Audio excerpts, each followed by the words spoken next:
everyone, welcome to Midway. Today I'm going to show you how to add new thread in the middle of an element. Normally we say to add new thread at the end of an element, and that's actually my preference, but it's good to know how to do it in the middle of an element if you ever need to. So you can see we are not going to make it to the end of our chain. Taking our new thread, place it over the top, leaving a bit of a tail. Make the first half of your next stitch.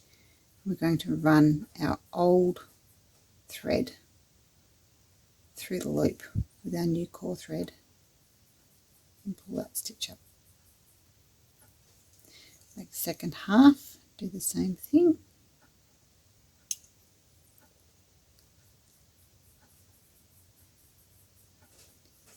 And continue working this way for about 5 to 8 stitches.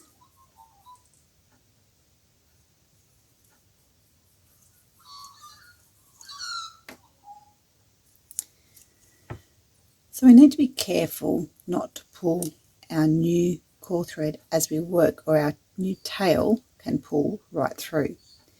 That also means that when we're done, we need to pull the old core thread to snug our chain. I like to work my next element before I trim any tails. Leaving the new tail long gives me a bit of a safety net.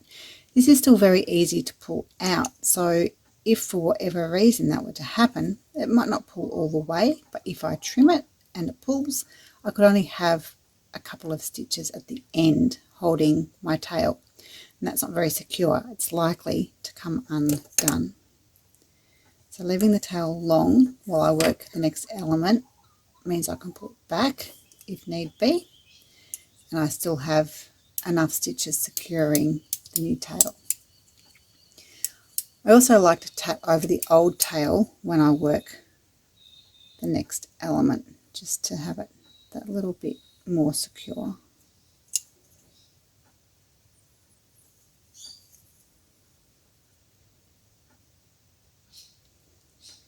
And now you can go ahead and trim off your tails.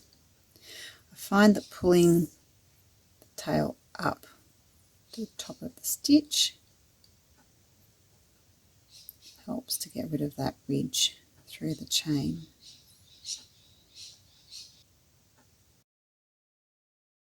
We do exactly the same thing when we run out of thread partway through a ring. Start our new thread by placing it over the top, and pull the tail just like we did for the chain. Run that tail through the loop.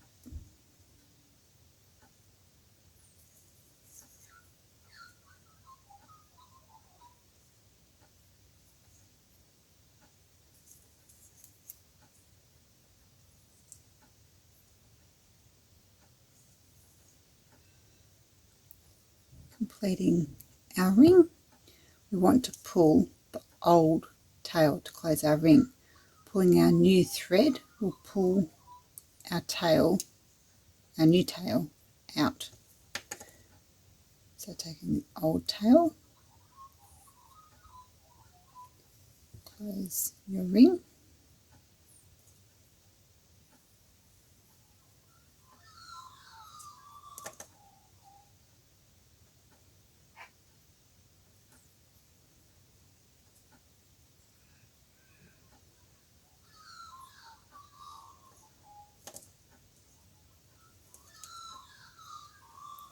And just as we did before, I'm going to work the next element, tatting over the old tail as you go, and then trim your tails when you're done.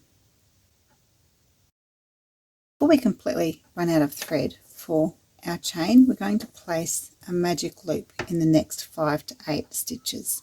So have your loop end facing to the right, place it underneath your chain.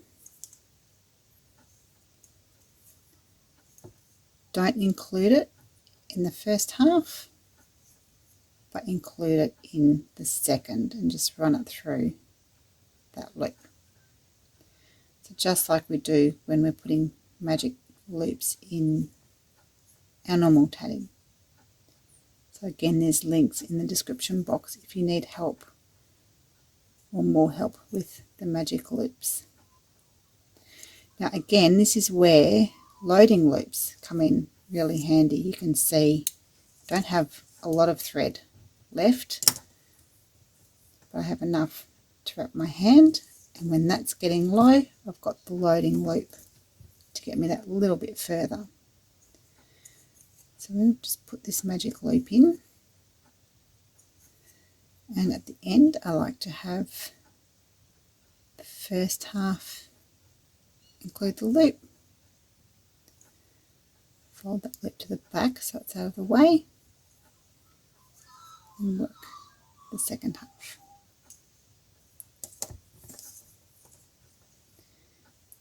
Take my thread off my loading loop.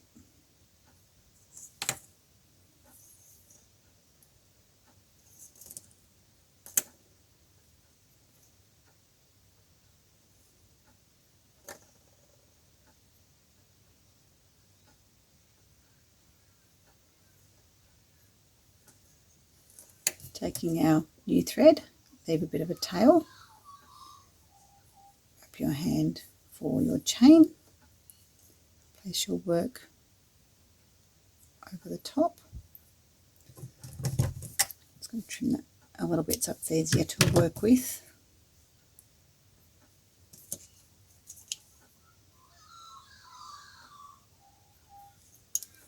Make first half of your double stitch and run the old tail through the loop with the core thread like we did before.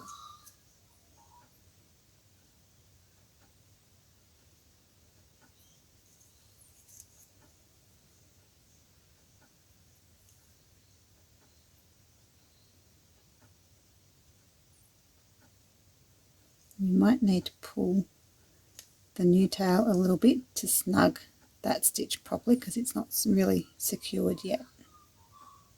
So just play with it till it looks good, and then continue with your stitches to hide the old tail. When you're done,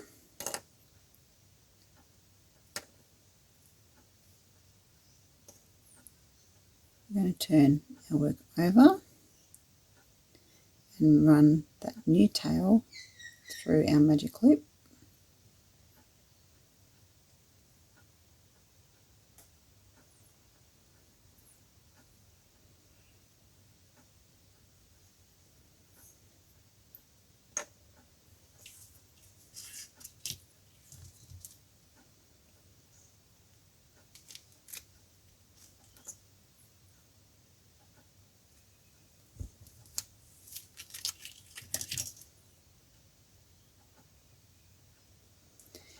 Be careful not to pull this tail too tight, or it will pull your stitch down and in. It won't look nice and even on the top.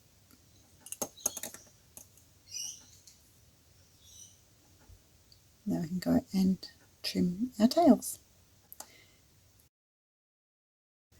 As long as we have enough thread to allow us to open the ring wide enough so that we can work, we can add new thread to complete our stitches. This is where loading loops are absolutely fantastic. You can see I'm not going to have enough thread to open my ring and complete the stitches, but this loading loop is going to allow me to get enough stitches on before I completely run out of thread. So we're going to work with double shuttles. Lay the new thread behind the stitches, place the old shuttle on top of the new one. We're going to work the next 5 to 8 stitches. So you can see that loop's going around both threads there, meaning we're tatting over tails as we go.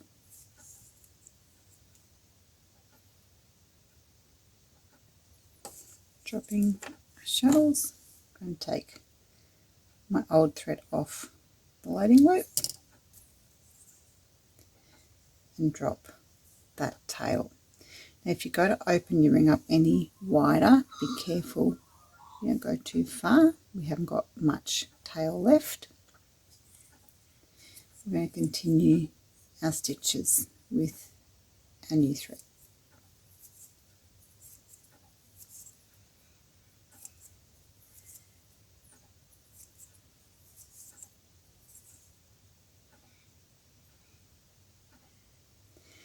To close our ring, we need to hold on to our stitches and pull the old tail, not the new shuttle. If we pull the shuttle, we're going to pull the tail out, which is our new thread, and we'll lose the whole ring. We won't have a ring. So to close our ring, take the old thread and pull that ring shut.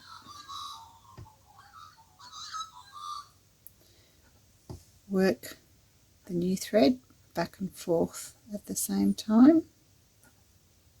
Again, being careful not to pull that tail through to get a nice evenly closed ring.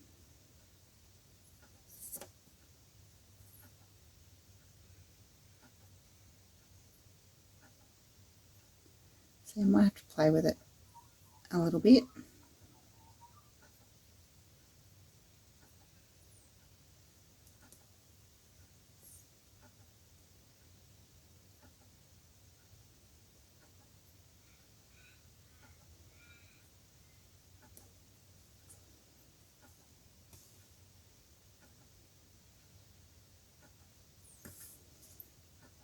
Now we can snip our tails off.